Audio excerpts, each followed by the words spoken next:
I'm working with Olivia, our technologist, with licorice.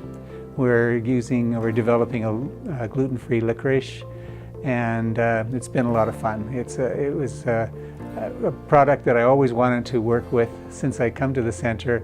Never had the opportunity, and pulses fit into that particular product very, very well.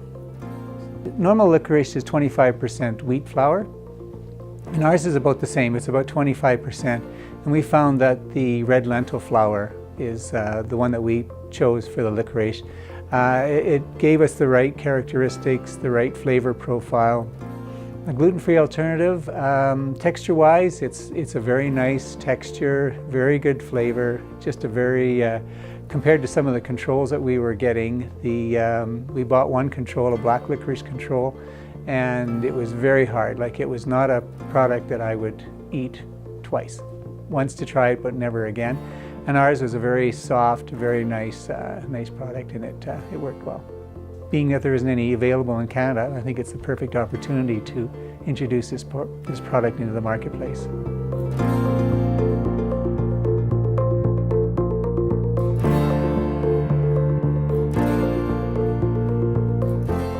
For the incorporate the pulse component to the meat product, I think the meat product could be a very good vehicle to carry the pulse, even though we only put 2.25% of that. But you considering of people consumption of the meat products, that number still is a huge number.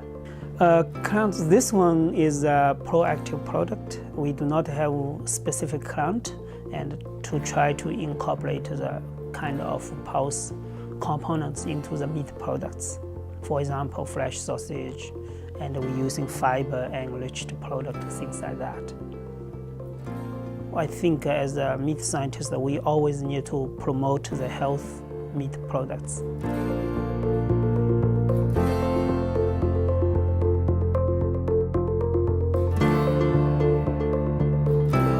I'm a bakery and crop scientist. My role is to develop great food products. I developed cake product and chip product for this. The chips, we used an alternate technique to develop these chips. We chose this technique to reduce the amount of fry time. We used faba, yellow pea, and lentils to develop the chip product. The reduced fry time in the chip product could help increase your capacity through your fry line. We developed the cake product with pulses, so we could target markets that are egg-free, dairy-free, gluten-free. The cake product was designed for retail distribution, as well as being sold as wholesale or as cake mix.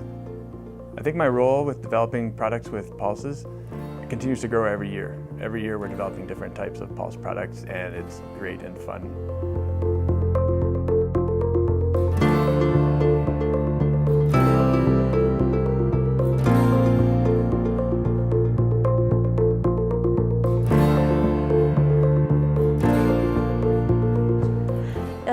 I'm the leading scientist at the Food Science and Technology Center. We have a very famous pet food program in Berks there. So we helped lots of pet food companies in our province and also other province clients, help them develop their new product. 4 years ago, we helped Manhattan develop a line of meat-based, gluten-free dog treat cookies. And these products has been on the market and doing very well. But at that time, we used brown rice flour in the product as a carbohydrate source. But since then, grain-free has become a big trend in the pet food industry. So we have been thinking of replacing brown rice flour with pulses. When the Pulse Showcase project came up, I think that's a perfect opportunity for us to modify the formulation. So we picked pulses. The reason for that is because pulses is low glycemic. That means they do not raise blood sugar level after consumption like other carbohydrates from grains, such as corn, wheat, or rice flour.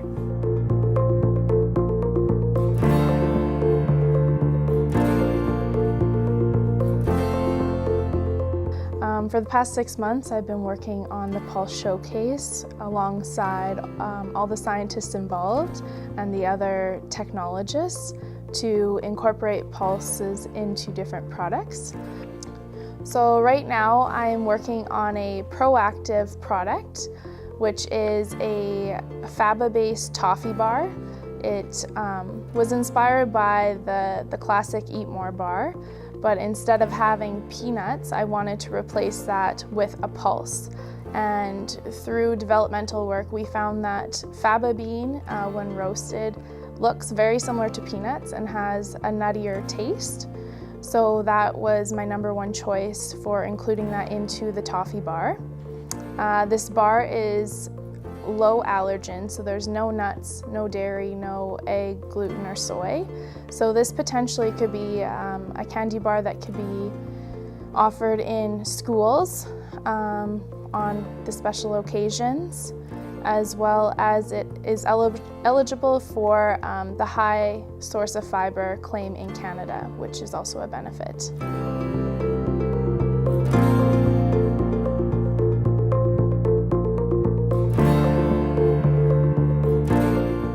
Bar that we developed for Protein A, it had to have meat and it had to have pulses, and the first thing, of course, that came to mind for us was chili. So it was just a natural progression to make a chili con carne meat bar, and we didn't see one on the market from a company like Epic Bars, which is probably the most popular bar on the market right now.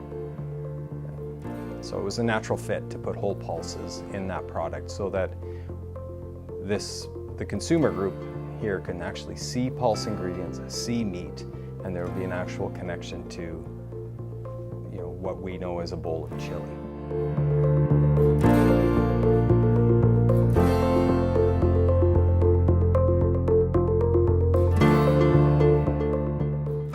For this project in particular, I'm working on the macaroons.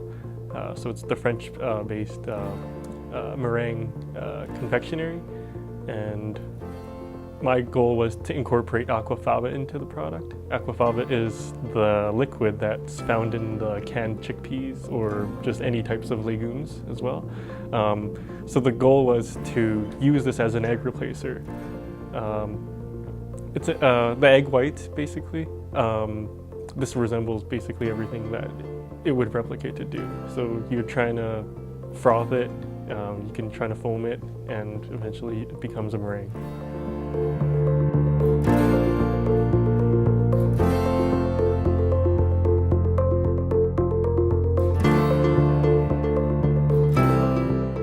My role, I am a research scientist, mostly doing applied research in meat area. So I'm working along the value-added chain, mostly focusing on adding value to processed meat products.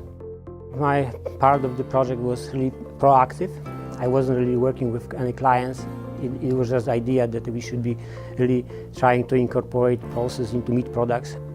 I think that the meat processors are starting to use more and more like the not conventional as so far ingredients. Like mostly they were using the wheat-based products, but due to the benefits which pulses provide, I think that there's an area which can probably like pick up very fast, provided that we prove that they confer the same functionality properties. So if they are like cost effective and then give the also the functionality, so that I think that will be easy to adopt this technology and use pulses in meat products.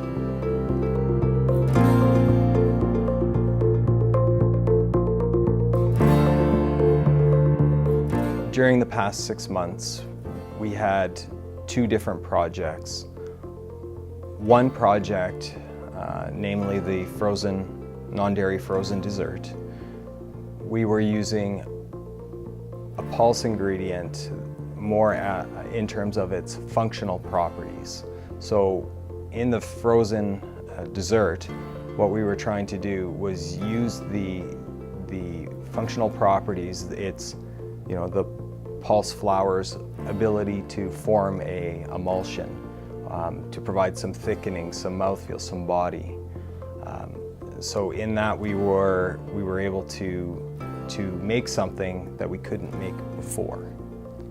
So we were able to create a frozen dessert mix that was more of a custard-like base, which what we were trying to achieve was make an ice cream that had a softer, more scoopable texture, which was what we determined or thought to be an improvement over their current product.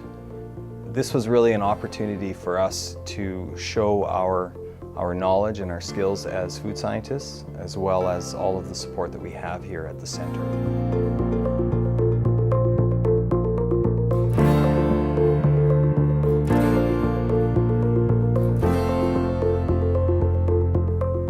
In this project, I specifically working with Troika Food. They have been around about 20 years, and they are a fresh pasta manufacturer.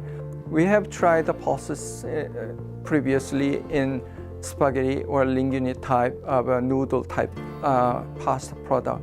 However, we always encounter some problem with that type of product, and we thought that this stuffed pasta such as ravioli or tortellini will be something we can experiment with, and it will be a good choice for increasing the pulse inclusion levels in the product.